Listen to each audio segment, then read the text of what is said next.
एगो पोता नहीं बोलल बारे जे दादी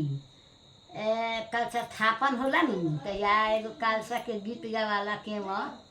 तनी गा दी लोग तनी गा दी तो गावे के कुछ सोचत तो एगो याद करनी है कने रोक एगो गवाला पहले गवात रहो दशहरा चरित रही है भी सहारा का जई पाई रही है गाय के गोबर मंगले बानी आंगनाली पले बानी हे मैया हो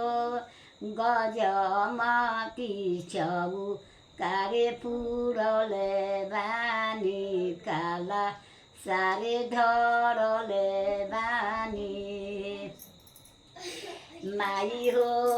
गजमती चौकारे पुरले बानी काला सारे धरले बानी अरहुल के फूला मैया हो मंगले बानी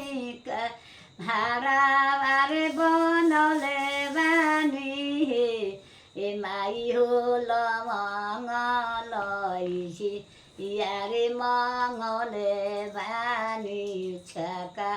अरे दियोले बानी हो माई हो लमंग लैसी यारे मंगले बानी छका अरे दियोले बानी हो मैया हो हुमामे के ओडवारे चढ़ले बानी नरी यरे मंगले बानी हो माई हो सब फल मांगाई भोगा बारे लगले बानी हो गाय के गोबर मंगले बानी आंगनाली पले बानी हे माई हो गजमती चौ कारे पुरले बानी काला सारे धरले बानी हो अरहुल के फूल मैया हो मंगले बानी हारा वारे बनले बानी हो माई हो लमंग लैसी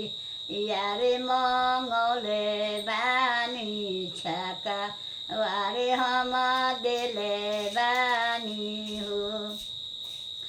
साठी सो फरिया मैया मंगले बानी आरती सो जले बानी हो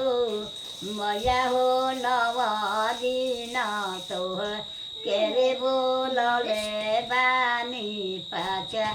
रारे सुन पानी हो लाइक करिया लोगन आप ऐसी मैसेज भेजिया लोगन सब गीत गा गा के सुना देता नहीं आ पुरान को लोग के नई को लोग के गीत तनी गा के बुझिया लोगन।